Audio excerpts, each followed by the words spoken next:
Gracias, Víctor, y a todos por su asistencia.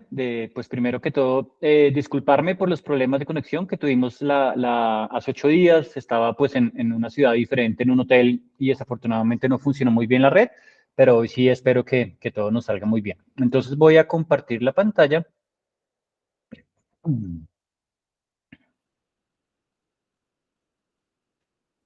Creo que ya habíamos alcanzado a ver tal vez un par de diapositivas, a hacer como la parte preliminar de la temática. Vamos a como repetir todo para que nos quede un poco más el contenido completo.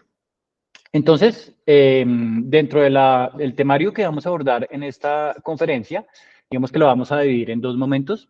En un primer momento hablaremos sobre el dilema de la investigación con animales. Allí pues reflejaremos y revisaremos un poco los motivos, si es que existen, para preocuparnos moralmente por el uso de los animales de investigación, por qué realmente eso debería importarnos y eso cómo puede redundar en una serie de lineamientos y normativas a nivel de los estados y a nivel internacional para el empleo de los animales en la ciencia. Revisaremos posteriormente cómo la ética normativa se refleja para tratar de desarrollar un sistema que nos permita trabajar con animales de laboratorio, con animales de investigación, siguiendo alguna serie de lineamientos y desarrollos éticos, y igualmente eso lo veríamos reflejado en las leyes de las naciones y en los diferentes lineamientos internacionales. Dentro de ese marco, posteriormente, en un segundo momento, hablaremos de cómo alcanzar la justificación moral cuando trabajamos con animales en la ciencia, uno de los retos que tienen los comités de ética, porque sin lugar a dudas son la piedra angular del sistema. Son el ente encargado de revisar los proyectos de investigación y de tratar de alcanzar y de justificar éticamente el empleo de los animales en usos que no son consensuados y que por ende tienen unos lineamientos y unas consideraciones éticas importantes. Básicamente hay tres grupos de principio que se desglosan a partir de allí, que trabajan los investigadores y que revisan y complementan los comités de ética. Uno de ellos es el análisis daño-beneficio, que tal vez es el más importante en esto de tratar de encontrar justificaciones morales en el empleo de los animales como modelos de investigación. También hablaremos de las 3 Rs, que seguramente muchos de ustedes están más familiarizados con este modelo de trato y de empleo humanitario de los animales en la ciencia. Y terminaremos con una propuesta más bien reciente que viene de Tom Bouchamp y de David de Gracia, de la Escuela Principalista de Georgetown, en donde nos ofrecen una nueva alternativa, un nuevo marco de 6 principios éticos para realizar proyectos de investigación con animales. Entonces, siempre empezamos este tipo de conferencias tratando de definir lo que es un animal de investigación. Creo que es importante que revisemos cuál es el alcance cuando hablamos de animales de investigación, porque normalmente relacionamos este alcance solamente a los animales de laboratorio tradicionales, tipos ratones y conejos, pero realmente el concepto y el entendimiento de un animal de investigación va más allá. Aquí en la diapositiva, pues encontramos la definición de la guía para el cuidado y uso de los animales de laboratorio, uno de los documentos de referencia que siguen los principales bioterios o centros de investigación a nivel internacional. Y una definición muy similar la encontraremos en las disposiciones de la OMSA, de la Organización Mundial de Sanidad Animal, que en su capítulo 7.8 también nos dicta algunos lineamientos para trabajar con animales en la ciencia.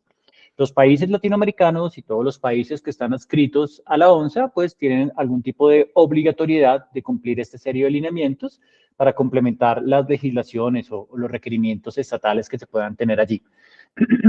Entonces, en esta definición nos dicen que los animales de investigación son cualquier animal vertebrado, ya nos hacen como una primera diferenciación entre vertebrados e invertebrados, y por lo menos en el momento en que se describen estos lineamientos en la guía, nos hablan de animales vertebrados, ya sean animales de laboratorio tradicionales, tipo roedores y conejos, pero también animales de granja, tipo equidos, bovinos, animales domésticos como felinos y caninos, entre otras especies, y también animales silvestres que son muy utilizados por los biólogos y los etólogos y los ecólogos en estudios de campo, cuando son utilizados para estos propósitos, en investigación en ciencias básicas, que es un poco lo que hacen las universidades y los centros de investigación, pero también en estudios biológicos o en estudios de seguridad, que son, por ejemplo, pruebas de toxicidad que hace la industria farmacéutica o que hacen diferentes centros de investigación.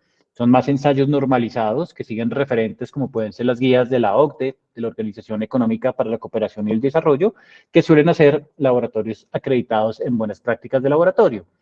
Pero aparte de lo que se hace en ciencias básicas y de lo que se hace más en este enfoque aplicado, también incluiríamos el uso de los animales para prácticas de docencia y de enseñanza. Un poco, por ejemplo, lo que hacen las escuelas de veterinaria, cuando utilizan animales para enseñar a sus estudiantes diferentes procedimientos y prácticas con animales, o lo que hacen también las facultades de medicina humana, las especializaciones que hacen los médicos en cirugía, por ejemplo, cuando utilizan cerdos para desarrollar destrezas o desarrollar nuevos procedimientos quirúrgicos experimentales.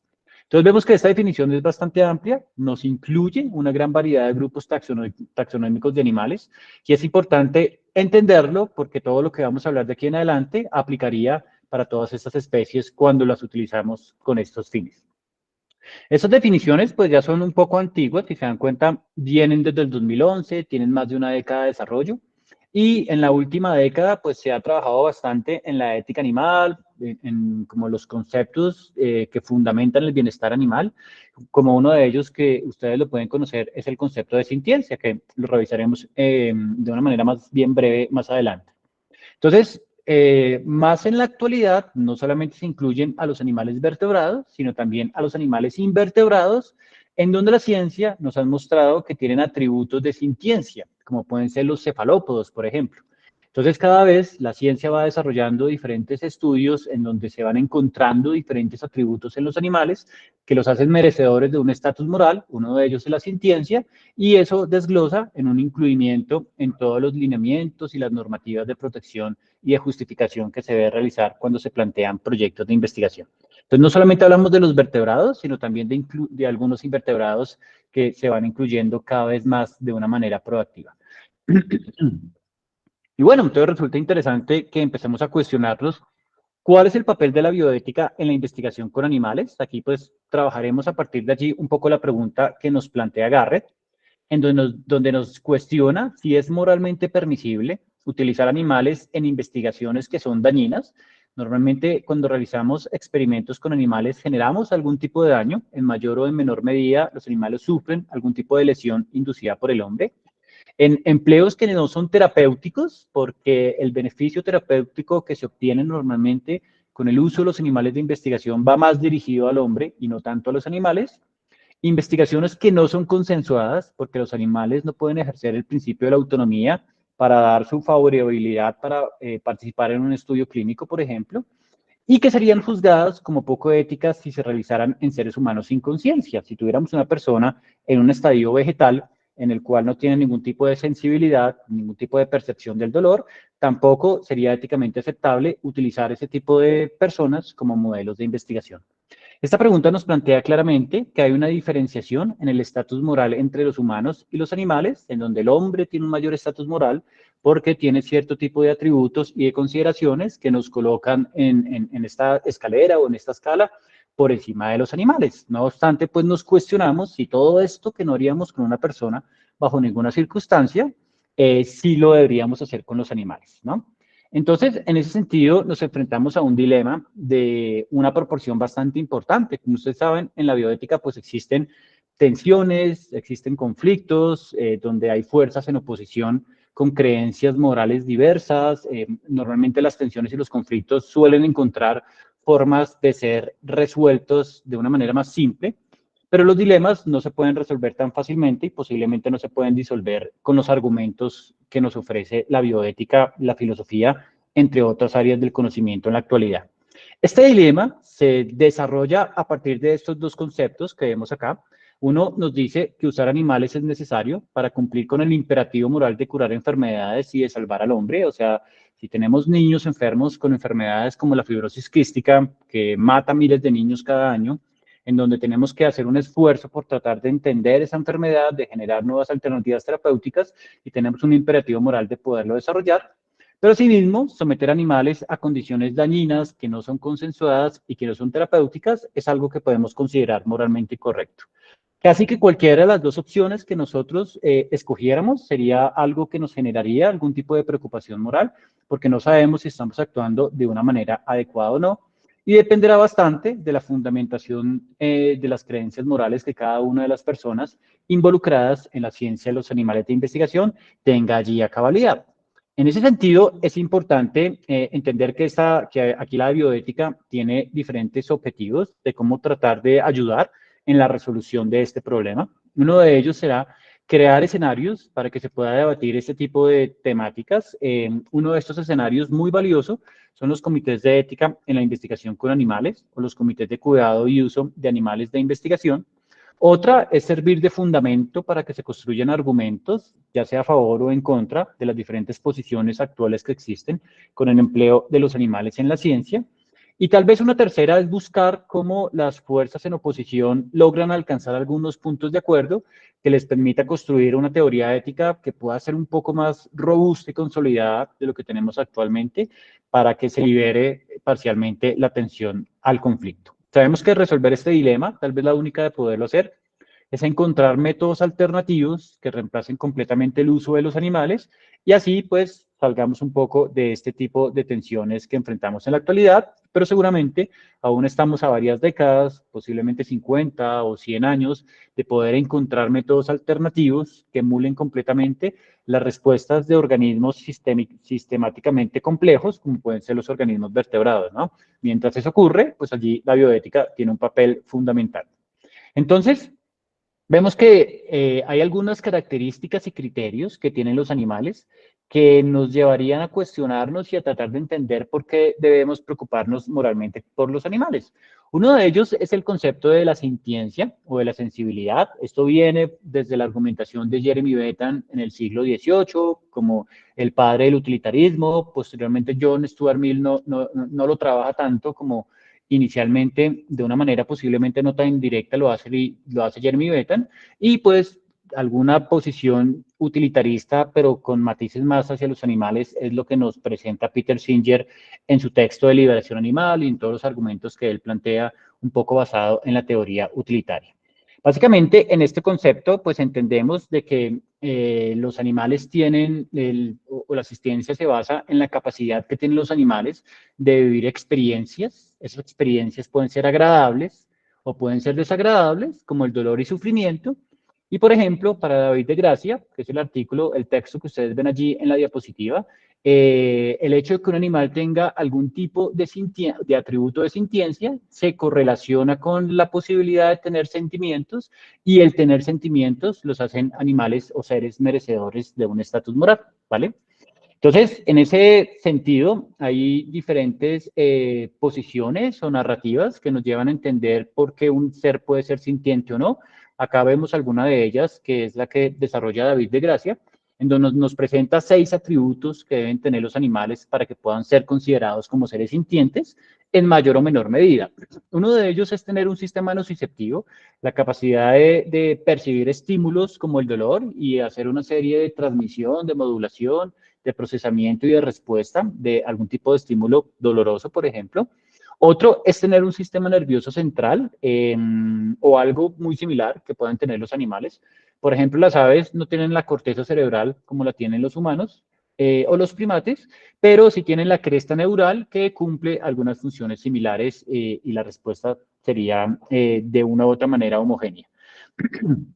También las respuestas de los comportamientos de protector, por ejemplo, hay investigaciones que han mostrado que los crustáceos, cuando se induce lesión a nivel experimental, expresan comportamientos protector de las partes lesionadas de una manera similar como lo harían los mamíferos. Los mecanismos también de evitación aprendida, como lo hacen los cerdos, que desarrollan muy bien la memoria episódica y evitan vivir experiencias que fueron desagradables, ya que tienen algunos componentes potentes e importantes de memoria. Tener un sistema opioide de una manera similar a lo que lo tiene el hombre o algunos mamíferos. Inclusive hay investigaciones en Newcastle, en la Universidad de Newcastle, en la Universidad de Edimburgo, perdón, en donde han demostrado que los gusanos tienen algún tipo de sistema opioide con receptores mu distribuidos en diferentes partes del cuerpo. Entonces vemos que el sistema opioide no es algo exclusivo de los mamíferos. Otra y una característica allí final que nos presenta este autor es la tolerancia a estímulos nocivos con tal de recibir una recompensa o algo vital para la vida. Por ejemplo, las ratas son capaces de tolerar choques eléctricos con tal de acceder al agua que necesitan para poder vivir. Entonces vemos que básicamente acá hay 6 categorías que deben tener los animales para ser considerados como seres sintientes. Los mamíferos, sin lugar a dudas, son los más potentes en ese sentido, ya que tienen esas 6 características. Las aves tienen 5 de ellas, por eso los mamíferos y las aves son seres considerados con una alta sintiencia. Hay un nivel más intermedio, de una sensibilidad intermedia, en donde incluiríamos especies como los artrópodos, como algunos invertebrados como los cefalópodos, entre otras especies. Y hay otras especies animales como las abejas, que no tienen estos atributos de sintiencia, pero sí se les han encontrado algunas características de conciencia y eso se relaciona con la importante capacidad de exploración espacial que tienen las abejas. Uno puede coger una abeja, en las investigaciones cogen las abejas, las liberan muy lejos de sus zonas de patrones de exploraciones naturales, de donde tienen la colmena, y la abeja es capaz de elevarse, de encontrar más o menos dónde están los sitios en donde debe permanecer y es capaz de ubicarse y de llegar hasta estos sitios, así sean espacios abiertos. Entonces vemos cómo los animales tienen unas grandes características importantes que los hacen merecedores de ser animales sintientes y para algunos autores esto es suficiente para que les atribuyamos un estatus moral, pero no es lo único que podríamos incluir, ¿no? Vemos que de una u otra manera causar dolor a animales que tienen la capacidad de sentirlo y de padecerlo es moralmente problemático y es uno de los primeros argumentos que deberíamos tener en cuenta para saber si deberíamos preocuparnos moralmente por los animales no humanos. Pero otro de ellos son las altas capacidades cognitivas que pueden tener los animales. Aquí resulta interesante hacer la diferenciación entre lo que son los agentes morales y los sujetos morales. Los humanos podemos ejercer la agencia moral en este caso, y tenemos ciertas características que nos llevan a poderlo hacer. Uno de ellos es que tenemos un conocimiento del bien y del mal, de lo que es correcto e incorrecto, somos autoconscientes de nuestra existencia, buscamos poseer y encontrar la libertad y podemos ejercer la voluntad racional, lo que nos lleva a que podamos actuar en el sentido moral, porque sabemos que es lo correcto que deberíamos hacer y eso lo podríamos analizar desde una aproximación más kantiana. Si los animales son capaces de hacer todas estas características, de tener estas características y de expresar comportamientos acorde a la agencia moral, es algo que de manera general creemos que no. Hay algunas investigaciones que han mostrado que animales muy cercanos al hombre, como pueden ser ciertos tipos de primates, podrían tener algunas de estas características. Por ejemplo, algunos primates son capaces de engañar a las personas en las investigaciones o a otro animal. En esa consideración, pues se pensaría que posiblemente tengan algún tipo de discernimiento de lo correcto o lo incorrecto. Algunos cetáceos como los delfines y algunos primates, inclusive hay algunos estudios que han mostrado que los conejos son capaces de hacer el autorreconocimiento del espejo, o sea, ser conscientes de su propia existencia. Y bueno, no sabemos realmente si los animales podríamos considerarlos como agentes morales, porque la agencia moral requiere la asignación de una responsabilidad, ¿no? Y eso casi que no se lo podemos atribuir a los animales. Pero lo que sí sabemos es que los animales son sujetos morales y eso les da cierto tipo de estatus y de derechos. Las características que deben tener los animales para ser considerados como sujetos morales son algunas de las que revisaremos a continuación. Una de ellas es la capacidad de comunicarse. Los animales pues son muy potentes dependiendo de la especie según la cual estamos hablando para poderse comunicar. Por ejemplo, los primates utilizan diferentes formas de comunicarse a partir de vocalizaciones, del contacto entre individuos, de las expresiones faciales y pueden comunicar si hay algún tipo de peligro relacionado con predadores o cuáles son las fuentes de alimento, entre otras consideraciones. Acá estos monos capuchinos son muy hábiles para utilizar herramientas. A partir de ellas pueden disponer más fácilmente de las fuentes de alimentos, rompiendo las semillas, por ejemplo. Las utilizan para cavar, para encontrar otras fuentes de alimento, por ejemplo. Animales menos evolucionados, entre comillas, como los cefalópodos, utilizan la basura que nosotros colocamos en el mar y la usan como herramientas, ya sea para la construcción de refugios e inclusive para la construcción de barreras protectoras. Hay algunos cefalópodos que cogen una gran cantidad de basura y construyen una especie de barrera para protegerse de los peligros que pueden encontrar en el océano, lo que nos muestra un uso eficiente de las herramientas disponibles. Y algunos atributos de inteligencia o algo similar podríamos encontrarlo en algunas especies animales. Por ejemplo, los perros pueden asociar palabras con elementos diferentes y posiblemente formular hipótesis relacionadas al objeto en cuestión que están tratando de encontrar los investigadores. Este perrito en esta investigación era capaz de asociar la palabra que escuchaba del investigador con el objeto al cual estaba haciendo referencia. Entonces él escuchaba un vocablo y sabía a qué objeto se estaba haciendo o debería alcanzarle al investigador. Pero cuando escuchaba una palabra que nunca antes había escuchado, sabía a qué objeto estaban haciendo referencia, descartando todos los objetos que ya había relacionado previamente dentro de la investigación, ¿no? Lo que nos muestra que el perro es capaz de hacer una hipótesis de que esta palabra se correlaciona a este objeto, dado que las otras que conozco ya las correlaciono directamente a los objetos con los cuales estoy familiarizado o el animal está familiarizado.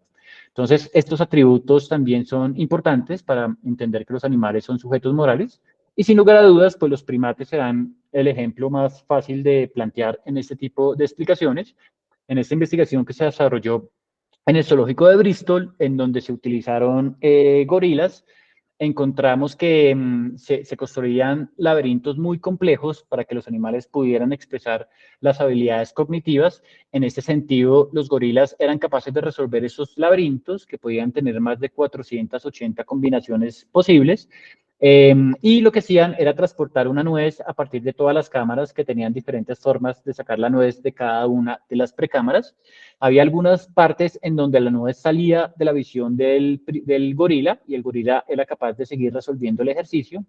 Y cuando se obtenían las nueces, el gorila no las consumía, aunque es un alimento bastante palatable para ellos, porque realmente lo que lo motivaba era realizar la tarea, lograr resolver el ejercicio y no tanto el reforzador alimentario que pensaría uno que es la motivación preliminar. Eso muestra lo importante que son las capacidades cognitivas en los animales y lo importante que será que cuando tenemos animales en cautiverio, pues tengamos materiales, sistemas de alojamiento muy enriquecidos ambientalmente para que estas habilidades cognitivas puedan desarrollarse.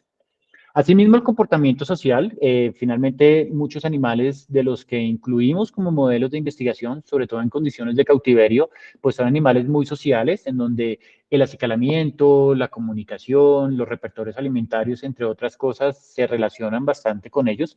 Inclusive, en esta investigación, como los capuchinos encontraron que esos animales tenían algún tipo de sentido de justicia, dado que cuando los animales observaban que la distribución de los alimentos no era equitativa entre los individuos, se rehusaban a hacer las tareas que se les asignaban para poder recibir los alimentos. Y esto lo correlacionaban allí un poco los investigadores con algún tipo de igualdad, de sentimiento de justicia, porque cuando las raciones eran homogéneas entre todos, las tareas se desarrollaban de una manera más armónica, ¿no?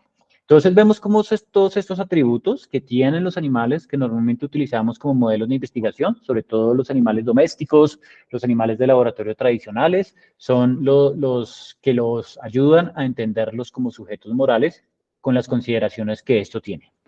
Pero la sintiencia y el tener altas capacidades cognitivas no son las únicas cualidades que tienen los animales que nos llevan a entender si debemos preocuparnos moralmente por ellos. También acá pues entraríamos a hablar de el enfoque de las capacidades, si estuviéramos hablando de las teorías de Martha Nussbaum o algo como la capacidad de florecer que pueden tener los animales.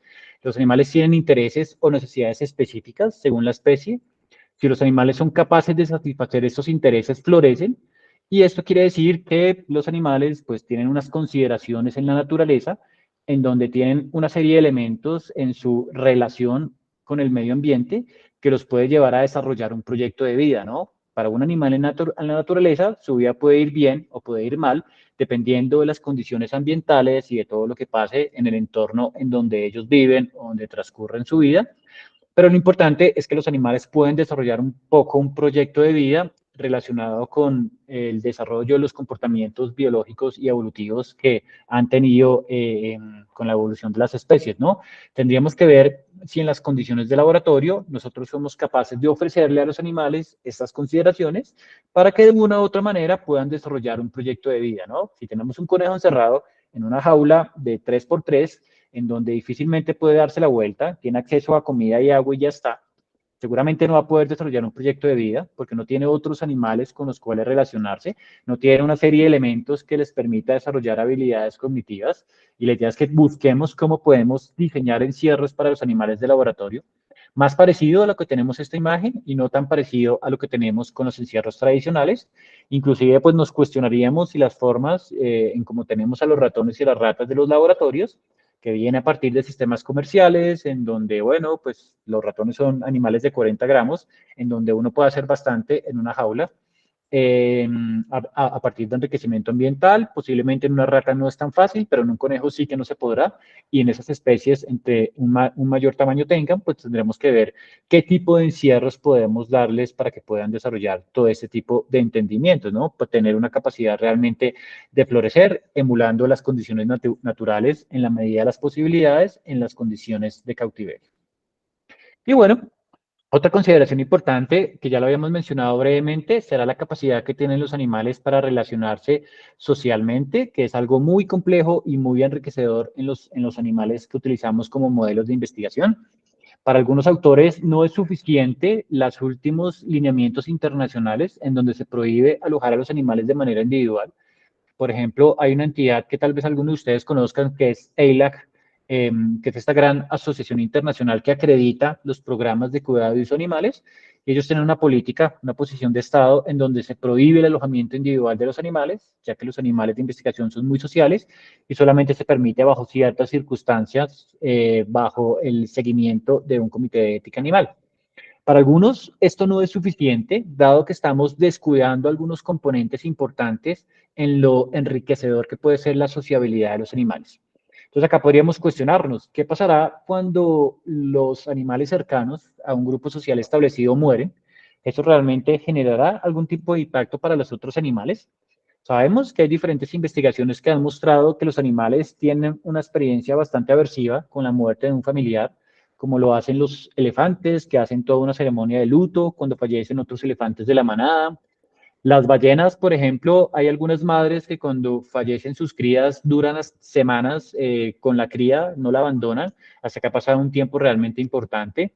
Hay algunas aves que también hacen fenómenos de luto, hay algunos primates como los chimpancés que utilizan herramientas para limpiar los cadáveres, también en algún tipo de aparente ceremonia. Entonces tenemos que preguntarnos cuando trabajamos con animales de investigación y retiramos una rata, le practicamos la eutanasia, porque la finalidad de los animales de laboratorio tradicionales es la eutanasia, para poder tomar muestras y obtener mejores resultados. Las otras ratas tendrán algún tipo de sentimiento, algún tipo de alteración comportamental vinculada a este evento. ¿Es un evento realmente traumático para los otros animales o no lo es? Entonces, si esto es así, pues vemos que las relaciones sociales son bastante relevantes en las formas de cautiverio que tenemos para los animales de investigación. Esta investigación que vemos acá en Science, básicamente lo que trata de mostrarnos es cómo la empatía realmente es un comportamiento que puede tener una base biológica y evolutiva bastante sólida. En esta investigación tenían ratas pues, que habían convivido durante toda su vida. Algunas de ellas las restringían en cepos inmovilizadores y la tarea de las otras ratas que estaban libres era poderlas liberar. Entonces las ratas rápidamente aprendían cómo se abría el dispositivo para poder liberar a los otros animales y lo hacían de una manera muy rápida. Cuando se colocaban cepos o dispositivos en donde estaban vacíos o habían otro tipo de objetos, las ratas siempre preferían ir y liberar a la rata que estaba atrapada y ignoraban los otros dispositivos. Y cuando en los dispositivos se colocaban dulces, las ratas preferían liberar a las otras ratas, luego abrían el dispositivo donde estaban los dulces y compartían los dulces entre todos los individuos. Eso nos muestra cómo hay algún tipo de grado de empatía o de un comportamiento prosocial bastante importante en mamíferos, entre comillas, no tan desarrollados como pueden ser los roedores. Y bueno, el último criterio allí que podríamos incluir para tratar de preocuparnos moralmente por los animales es si la vida tiene algún tipo de valor, lo que podríamos entender como la posición de una vida. Podríamos preguntarnos, ¿tiene valor la vida misma de un animal o el valor está en las experiencias, ¿no? Si el valor de la vida está en la experiencia, que puede ser un poco más la posición que tiene el bienestar animal, si lo importante en la vida es el bienestar, es la calidad de vida, es cómo un animal puede vivir esa vida hasta su muerte, pues seguramente la muerte de un animal no representaría un mal moral, dado que tuvo una buena calidad de vida, dadas las circunstancias, y la muerte pues no sería algo tan significativo, ¿no? No obstante, esa argumentación no la acepta todo el mundo. Hay argumentos pro al valor de la vida de los animales, como lo que acabamos de mencionar, de la importancia y de la relevancia que puede ser la muerte para un animal. Como para los humanos, la muerte de otra persona en un accidente, así haya tenido una vida perfecta, con una gran calidad de vida, representa una tragedia para la sociedad y para las personas de su núcleo familiar. Posiblemente para los animales esto podría ser allí, para algunos filósofos y para algunos autores. Y en ese sentido, la calidad y la importancia de la vida no está en la experiencia, sino está más un poco en el valor intrínseco de la vida, como podría ser para Tom Regan uno de sus argumentos de sus tesis.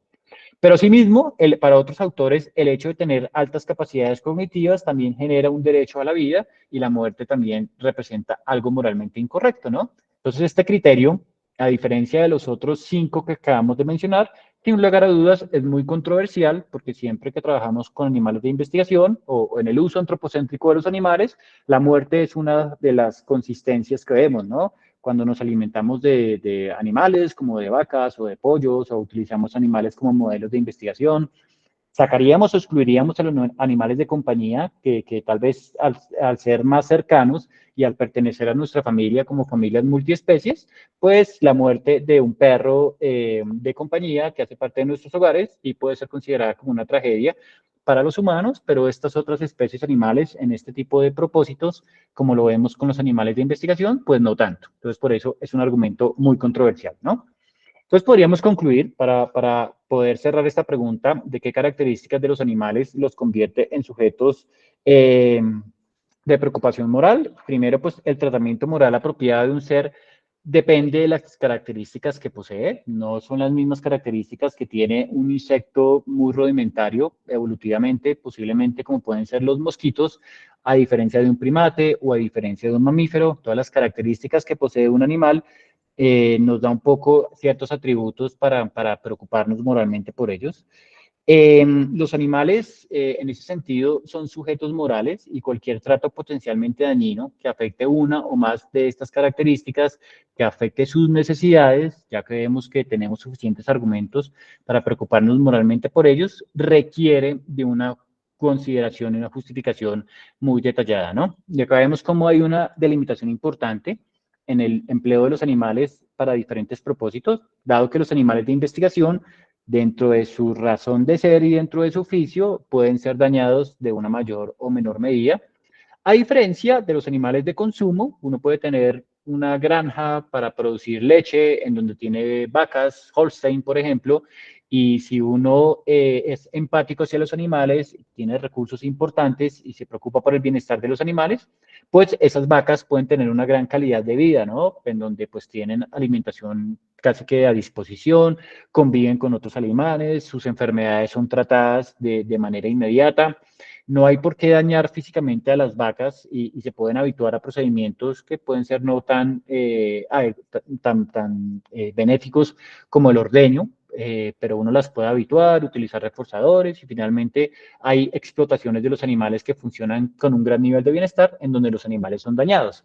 Pero para los animales de investigación no podríamos cumplir esto a cabalidad en muchos escenarios porque el propósito en sí de los animales es inducir una situación experimental para contestar una pregunta de investigación, para resolver una hipótesis, y en ese sentido tenemos que inducir una enfermedad normalmente. Si estamos desarrollando un medicamento para tratar la diabetes, tenemos que coger ratas, volverlas diabéticas, van a sufrir una enfermedad, van a desarrollar una serie de consideraciones patológicas importantes y ese tipo de daño es lo que nos genera una ambigüedad moral relevante, ¿no? Ese tipo de daño es lo que requiere una justificación ética o una justificación moral que la hace cumplir un poco los comités de ética animal o los comités de investigaciones y por eso su papel va a ser bastante importante, ¿no?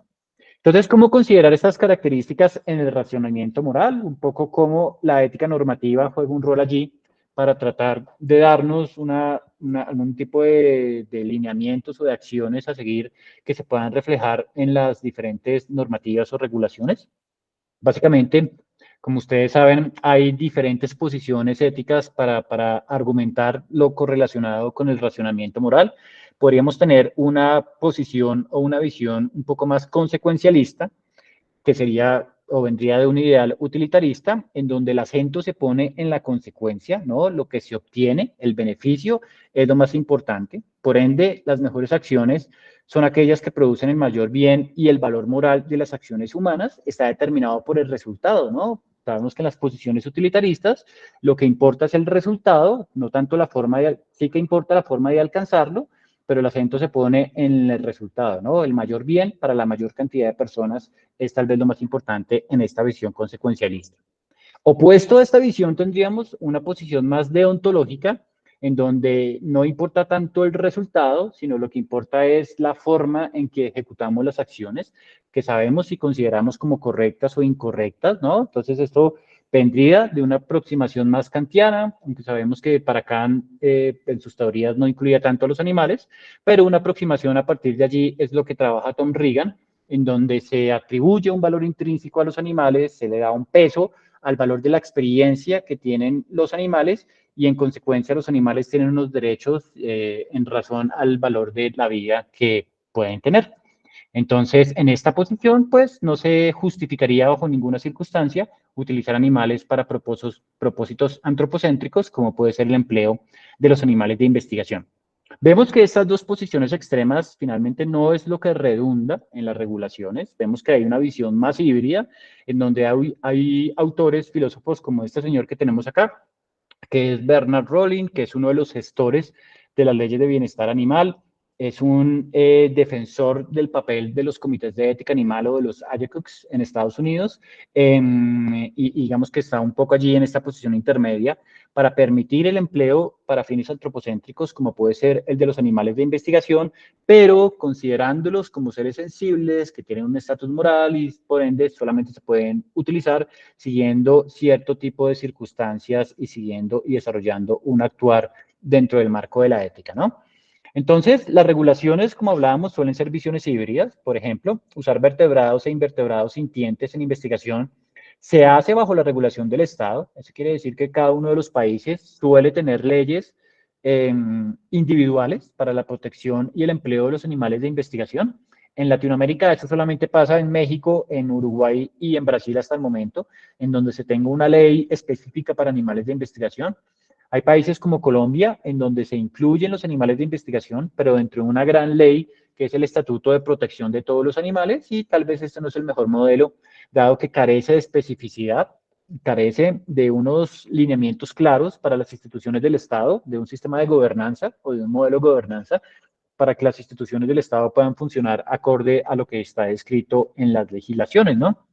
Sin lugar a dudas, países como Estados Unidos o la Unión Europea, con los modelos legislativos que ellos manejan, son muy robustos para proteger a los animales de investigación y para emplearlos dentro de una visión híbrida y ética normativa, ¿no?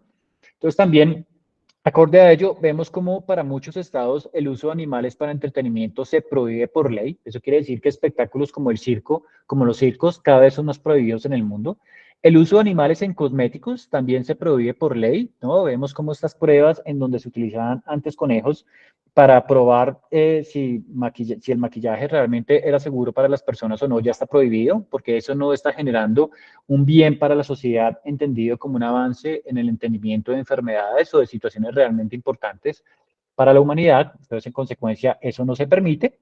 Y para avalar las investigaciones se debe considerar los beneficios probables de la investigación y un poco ponerlo allí en la balanza con los costos probables para los animales, que es el análisis daño-beneficio que ya revisaremos. Se deben seguir los principios de las 3R, se debe usar animales de menor sensibilidad neurofisiológica. Si yo puedo contestar mis preguntas de investigación con un ratón y no con un primate, con un ratón que tiene una menor capacidad de sufrimiento, si lo comparamos con un primate, obviamente un ratón puede sufrir de una manera importante, pero a nivel de un primate, pues un primate sin un programa de enriquecimiento ambiental muy robusto la va a pasar muy mal.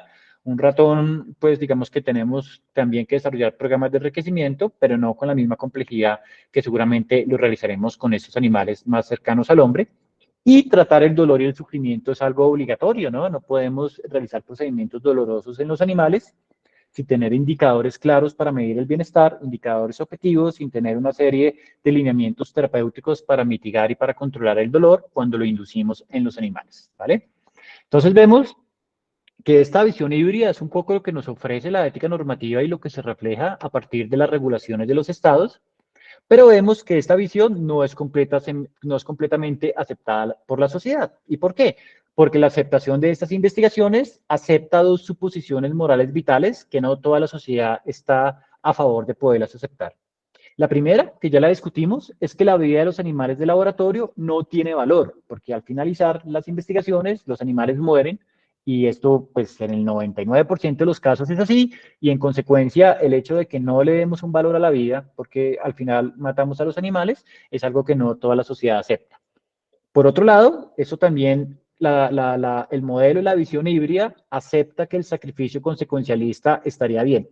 Cuando hablamos del sacrificio consecuencialista, estamos hablando de que todos los beneficios de utilizar a los animales como modelos de investigación los coge el hombre y todos los daños los reciben los animales. No hay una equidad en esta distribución de beneficios y de daños, y en ese sentido, pues esto no funciona bien para grupos sociales importantes, y por eso, por esas dos consideraciones principalmente, la visión híbrida no es completamente aceptada por la sociedad. Y esto que vemos acá es otro argumento importante que utilizan grupos sociales como las sociedades animalistas de los diferentes países o de regiones para su lucha en contra del empleo de los animales de investigación. En este metaanálisis, lo que nos muestran es cómo aproximadamente el 90 al 50% de las investigaciones que se desarrollan en ciencias básicas, o sea, en las universidades y en diferentes centros de investigación, no puede ser replicado por la industria farmacéutica. Eso quiere decir que solamente aproximadamente el 50% de lo que se hace en las universidades, cuando llega a un laboratorio como Bayer, lo pueden replicar y pueden hacer un nuevo medicamento para curar una enfermedad. Entonces, estos son indicadores que les parecen alarmantes, y para mí también lo son. Tendríamos que cuestionarnos por qué hay estudios que han mostrado que el 90% de lo que hacen las universidades no puede ser replicado por los laboratorios, por las grandes casas farmacéuticas. Realmente la ciencia funciona así, a partir del ensayo y del error. Tenemos que aceptar que de cada 100 investigaciones que hacemos, solamente 10 van a generar un beneficio social importante y las otras 90 no. Esos 90 animales se van a perder. O el avance en el conocimiento científico que desarrollan esas 90 investigaciones es una justificación ética suficiente para aceptar el empleo de los animales. O qué tendrían que refinar los laboratorios y los centros de investigación de las universidades y similares para que estos indicadores disminuyeran y para que realmente haya una potencial de replicación del modelo científico desde la ciencia básica hasta los estudios preclínicos de una manera más directa, ¿no? Entonces, es cifras que nos llaman la atención y que nos llevan a plantearnos preguntas importantes, ¿no? Entonces, bueno, vemos cómo hay argumentos en pro y en contra a favor del empleo de los animales en la ciencia. Lo que sí que entendemos es que no hay un consenso social en este momento. El planteamiento ético que acabamos de revisar que justifica la investigación con animales es incompleto y es defectuoso, y en esa consideración pues es algo que tiene que seguir desarrollándose, tiene que seguir discutiéndose y argumentándose para tratar de encontrar un mejor modelo o marco ético que nos permita utilizar animales en la ciencia cada vez con un mayor consenso social, ¿no? El consenso social en los países que se ha estudiado puede ser cercano al 70% de las personas a favor del uso de los animales en la ciencia, hay un 30% que no, y la idea es que esos porcentajes pues puedan disminuirse para tratar de tener un mayor consenso. Esa es la apuesta finalmente de la bioética. Bueno, ya para finalizar entonces, miraremos un poco el marco de los principios que nos llevarán a contestar la pregunta más importante de esta conferencia, que es cómo alcanzar la justificación moral en las investigaciones con animales, ¿no? Básicamente, ¿qué metodologías tienen los comités de ética, los IACUC o los CICUAS? Digamos que hay una sigla, hay diferentes formas de llamar a estas comisiones o a estos comités, pero finalmente las funciones son muy similares dependiendo de la región, ¿no? En España se llaman SEAP, en Colombia les dicen SICUA, cada vez más países de Latinoamérica les dicen SICUAS, emulando un poco el concepto de Estados Unidos que es AJACUCS, que son comités institucionales de cuidado y uso de animales, para tratar de entender de que no solamente hay una función ética primordial en este tipo de comités, sino que hay una responsabilidad con todo el proceso de utilizar animales como modelos de investigación.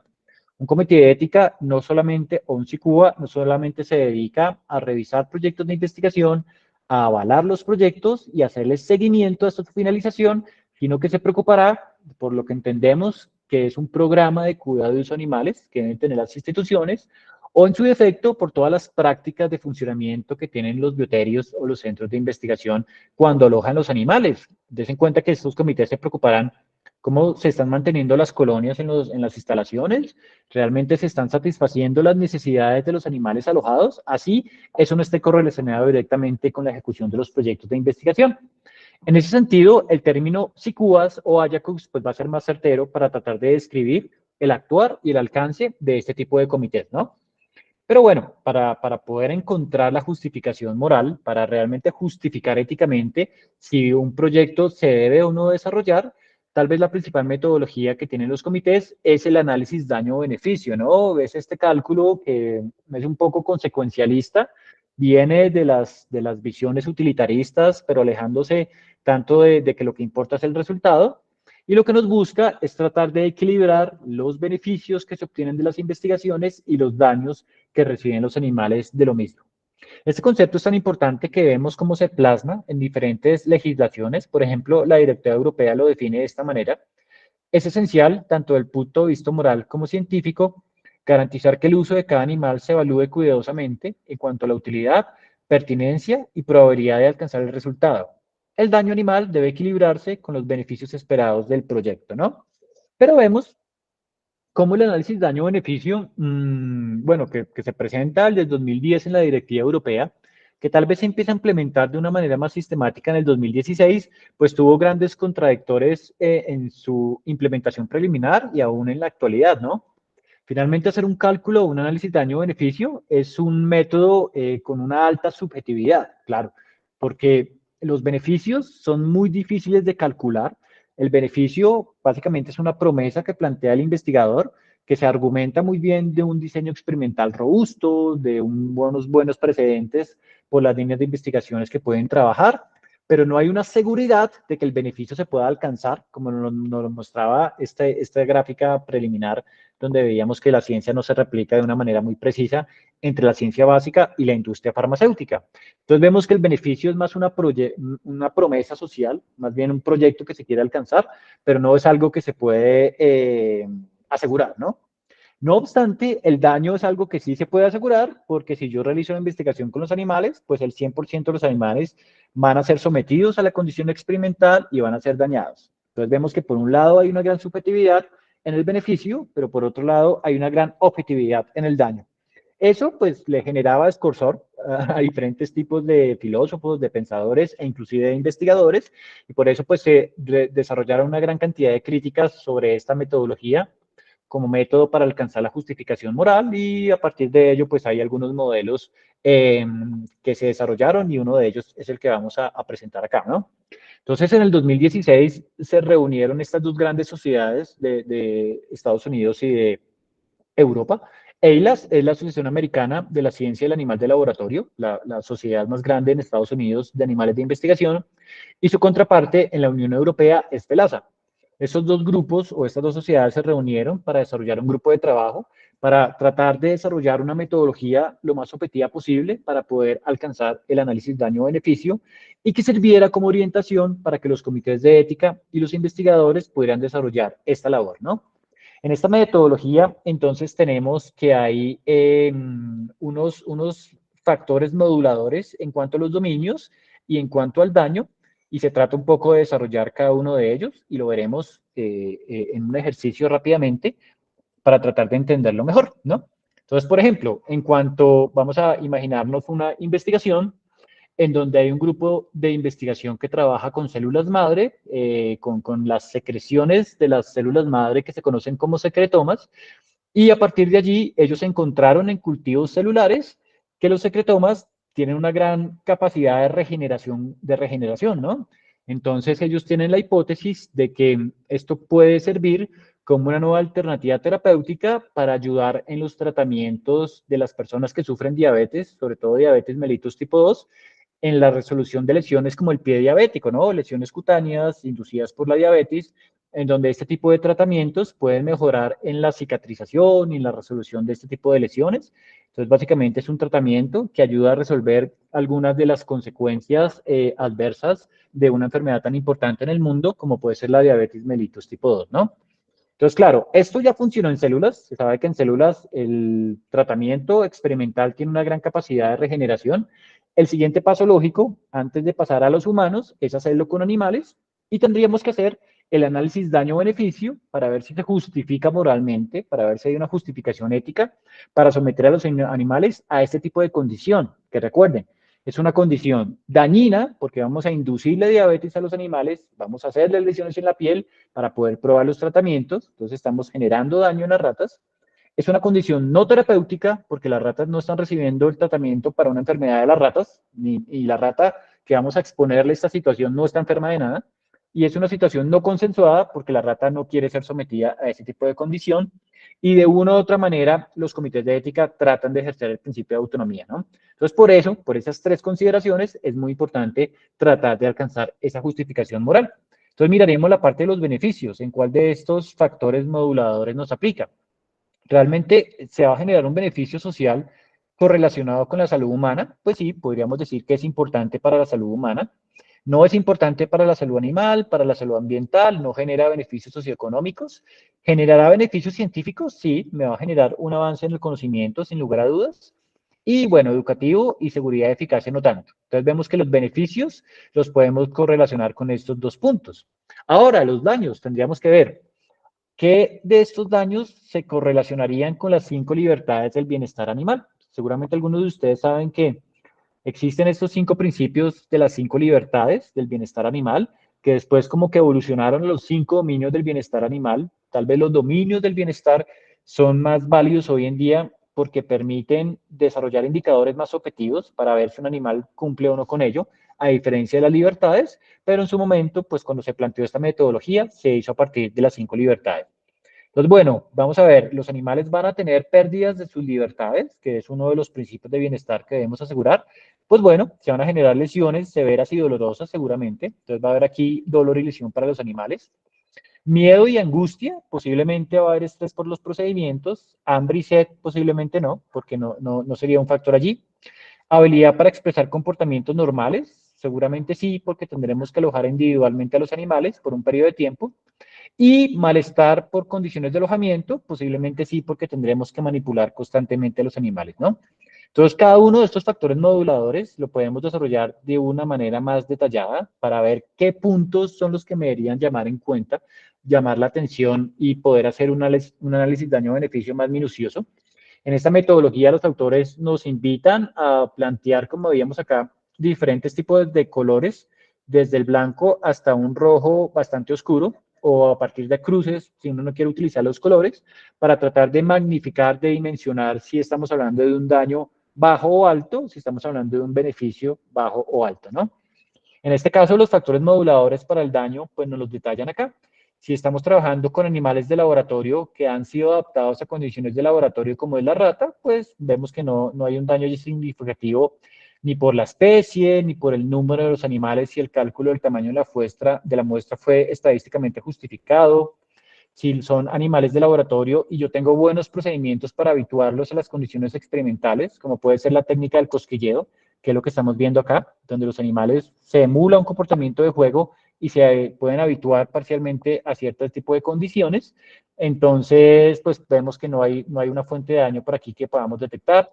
Si estamos trabajando con ratas de condición microbiológica libre de patógenos específicos, seguramente no hay por allí riesgos por enfermedades secundarias oportunistas, no hay una fuente de daño.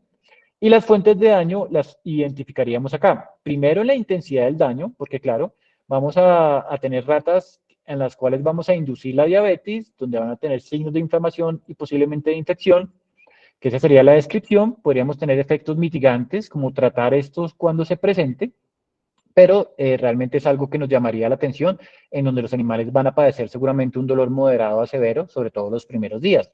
La duración, pues bueno, las ratas van a tener 6 semanas, van a estar enfermas 6 semanas de diabetes mellitus, mientras se estabiliza la enfermedad por el método para la inducción de la enfermedad, y van a tener 2 semanas con heridas cutáneas que se realizan quirúrgicamente para probar los tratamientos.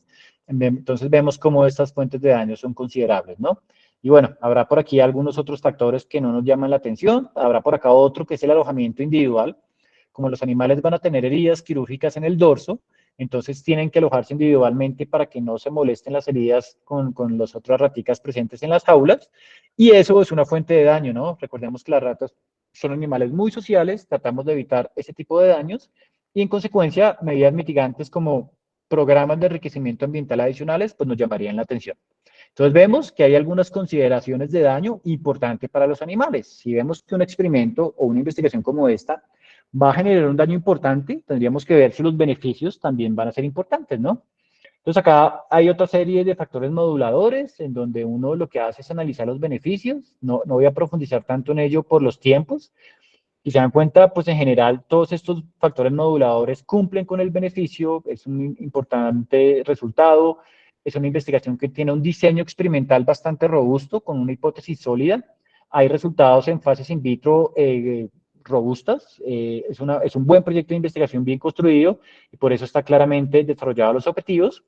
Pero vemos que aquí a este comité de ética le llamó la atención el potencial translacional. Quiere decir que las guías un poco para el desarrollo de estos productos requieren una segunda especie animal, inclusive recomiendan más hacer este tipo de proyectos en cerdos y no en ratas por los procesos fisiológicos de cicatrización en donde los cerdos emulan más la cicatrización del hombre a diferencia de las ratas, que tienen un fenómeno que se llama contracción espontánea de las heridas, que podría generar ruido experimental, y de consecuencia esto es una fuente importante que me puede hacer un poco temblar el beneficio que puedo obtener, pero sería lo único, ¿no? Entonces, de manera general, des en cuenta, sigue siendo una aproximación subjetiva, no es algo que yo a partir de números, de una forma objetiva, lo pueda aproximar. Encontramos que esta investigación tiene un alto daño, por lo que acabamos de mencionar, pero también puede tener un alto beneficio. Cuando tenemos investigaciones con alto daño y con alto beneficio, tendríamos que ver cómo podemos mitigar el daño para que la investigación tenga un alto beneficio y un bajo daño y así justificar éticamente y moralmente el proyecto de investigación. Entonces, ¿cómo podemos mitigar el daño? Pues potenciando las medidas de refinamiento, mejorando el programa de enriquecimiento ambiental, asegurándonos de que el personal esté adecuadamente entrenado, viendo cómo estos factores de daño que encontramos acá pueden ser mitigados. Por ejemplo, en esta investigación se induce la diabetes utilizando un medicamento que es la streptozotocina, básicamente genera necrosis del páncreas y los animales se convierten en diabéticos, pero más diabetes mellitus tipo 1. Pero yo podría trabajar con ratas transgénicas modificadas genéticamente que importo de Estados Unidos, que desarrollan la enfermedad de una manera más natural, es un modelo más preciso y en consecuencia, como es un modelo que ya está más estable y más validado, pues puede ser que estos signos adversos se presenten de una manera menos importante, ¿no? Entonces ahí ayudo a mitigar el daño. Entonces lo que buscamos es cómo podemos mitigar el daño y como es un proyecto que va a tener una alta consideración de daño, requerirá una alta supervisión del SICUBA para evaluar cómo se van a controlar los daños, ¿no? No es lo mismo una investigación que es más bien benéfica, en donde los animales puede que no tengan un daño tan importante, a este tipo de proyectos de investigación, en donde el comité de ética pues tendrá que tener herramientas para poder supervisar adecuadamente un proyecto de investigación. Luego de hacer todo este ejercicio, pues un comité de ética puede concluir, yo avalo este proyecto de investigación bajo estas consideraciones, o yo no lo avalo porque el daño que reciben los animales es muy alto y el beneficio no compensa el daño, ¿vale? Entonces, básicamente, esa es la principal metodología que tienen los comités de ética para tratar de alcanzar la justificación moral cuando se presentan proyectos de investigación con animales. Recuerden, algo muy subjetivo y nuestra consideración o nuestra preocupación debe ser tratar de hacer esto lo más objetivo posible, acorde a las posibilidades que tengamos. Bueno, ya por tiempo, ya voy terminando. Entonces, para complementar esto, que solamente es el principio de análisis daño-beneficio, una de las cosas que deben hacer los comités de ética, también pues se debe seguir los principios de reemplazo, reducción y refinamiento. Esos principios no son principios éticos, son principios de trato y de cuidado humanitario. Yo trato de no utilizar el término humanitario cuando me refiero a los animales últimamente porque uno de mis profesores de filosofía me dice que es un término mal utilizado, que hace correlación más a cosas centradas en el hombre y que debería reemplazarse el término humanitario por palabras como trato por compasión o trato empático, para que sea un poco más precisa la fundamentación del concepto, ¿no? Pero bueno, cuando estos dos señores tan famosos ellos, Russell y Burch, en el 59, desarrollaron este modelo de los tres principios, pues hablaban del cuidado y el trato humanitario de los animales. No voy a profundizar acá, seguramente todos ustedes lo conocen. Hablamos de reemplazo, cuando tenemos una obligatoriedad moral y ética de utilizar métodos alternativos, cuando existen, cuando la ciencia los ha desarrollado y cuando yo los puedo tener disponibles. Si yo, por ejemplo, soy un laboratorio que trabaja haciendo estudios de seguridad de productos químicos, sé que entonces las pruebas de irritación dérmica, de irritación ocular y las pruebas de alergias, de sensibilización cutánea, las puedo hacer con métodos alternativos. Si estoy desarrollando medicamentos que se van a inocular por vía endovenosa, las pruebas para ver si esos medicamentos tienen contaminantes que generen fiebre, las puedo hacer con métodos alternativos. Si soy una facultad de veterinaria, sé que existen hoy en día diferentes maniquís y métodos alternativos para que mis estudiantes aprendan diferentes tipos de procedimientos y cuando pasen a los animales ya están muy entrenados para poderlo hacer. Entonces tenemos una responsabilidad, sobre todo en los países, en nuestros países latinoamericanos, de desarrollar ampliamente los métodos alternativos porque no lo estamos haciendo tan bien en este momento. También nos hablan de la reducción, de calcular adecuadamente el tamaño de la muestra de las investigaciones, de ver qué tipo de estadística utilizamos para calcular el tamaño de la muestra, y es una exigencia que nos deberían pedir los comités de ética, y hablamos del refinamiento que ya lo hemos venido mencionando. Entonces, aparte del análisis daño-beneficio, los comités de ética o los CICUALES, CICUAS, se deben preocupar porque esto se cumpla en los proyectos de investigación o en el empleo de los animales de investigación. Pero adicionalmente también tendríamos esto, que es el enfoque bioético principialista que les mencionaba, en donde Tom Buchan, seguramente ustedes como estudiantes de ética y de bioética, conocen muy bien a este filósofo, que es justo con Childress, pues son aquellos autores que nos desarrollan o nos presentan los 4 principios de la asistencia sanitaria: la autonomía, la no maleficencia, la beneficencia y la justicia en la asistencia médica y demás. Y a partir del modelo principialista como campo, como corriente que alimenta el campo de la bioética, pues estos autores nos presentan esta propuesta, ¿no? En donde hay 2 valores fundamentales, que es uno de ellos será el beneficio social y otro de ellos es el bienestar animal. Des en cuenta que el análisis daño-beneficio se empieza a reflejar acá de una u otra manera, porque lo que hacen es presentarnos como 2 valores morales fundamentales, 2 cosas que debemos alcanzar siempre que hacemos proyectos de investigación. Una de ellas será el beneficio social que recogemos de utilizar animales como modelos de investigación, y otro de ellos el bienestar animal que debemos alcanzar cuando utilizamos animales como modelos de investigación. El principal aporte para mí de estos autores con este modelo, con esta propuesta, es que elevan el bienestar animal a un valor fundamental, a un valor moral, y desarrollan principios éticos de bienestar animal. Eso no existía en la actualidad. El bienestar animal era visto como algo que complementaba a la ética, pero no era elevado tal cual como un principio ético de obligatorio cumplimiento. Como ustedes saben, en el modelo principialista de esta escuela, los principios suelen ser prima facie, de obligatorio cumplimiento, no como los principios de Maliandi, si lo conocen, que hay personas de Argentina acá, en donde hay principios que se enfrentan unos con otros y uno tiene que intentar balancearlos, como el principio de prudencia con el principio de exploración en asuntos ambientales, por ejemplo. En este caso, pues tenemos estos 6 principios y los 6 principios deben desarrollarse y cumplirse a cabalidad. Uno de ellos será entonces el desarrollo de métodos alternativos, que ya hablábamos, el beneficio neto esperado que deben alcanzar las personas al emplear animales de investigación. Esto es algo nuevo, porque en este principio pues, nos llama la atención cosas como los buenos diseños experimentales, tener en cuenta los falsos positivos y negativos que pueden pasar o ocurrir en las investigaciones, que nos lleva a tener realmente grupos de investigación o líneas de investigación robustas, ¿no? Yo puedo tener un medicamento que funciona muy bien en cultivos celulares, que no funcionan en animales, pero sí funcionan en personas. Entonces, si seguimos esta cadena de investigación que pasamos de células a preclínicos a estudios clínicos, y en los estudios preclínicos no funcionó el medicamento, posiblemente no pasemos al estudio clínico y no encontremos un medicamento que pueda ayudar a la humanidad, pero porque no siempre esa cadena se cumple a cabalidad, ¿no? Entonces nos llevará a hacernos cuestionamientos en ese tipo de sentidos, a ver si financiar proyectos de investigación realmente es adecuado en ciertas circunstancias, y esos recursos posiblemente podrían destinarse a otros programas cuando los proyectos o los programas no son robustos, ¿no? Entonces trabajará más en ese sentido. También nos presentarán acá el análisis daño-beneficio, que las investigaciones deben tener un valor suficiente para justificar el daño. Y en cuanto a los principios de bienestar animal, pues nos hablarán de que eh, no se debe inducir daño innecesario a los animales, algo súper importante, porque se desvincula simplemente de la ejecución del proyecto de investigación para incluir otras consideraciones del funcionamiento de los centros de investigación en las universidades o en otros escenarios. Por ejemplo, si una persona que debe revisar diariamente a los animales no tiene el entrenamiento necesario en comportamiento y algunas consideraciones médicas de los animales, Y claro, tenemos bioterios donde hay colonias con miles de animales en producción simplemente para atender proyectos de investigación. Obviamente es medicina poblacional, son animales que se enferman, que requieren cuidados técnicos calificados y cuidados veterinarios. Y si esas personas no están entrenadas, pues puede haber animales enfermos que no se detectan y que tienen una mala calidad de vida. Eso es una fuente de daño no necesario y si se dan cuenta, si eso pasa, estaríamos incumpliendo uno de los principios éticos que nos presentan estos autores. Otro de estos principios será la satisfacción de las necesidades básicas y otro será que el límite del daño es algo, el daño que inducimos a los animales debe tener un límite, ¿no?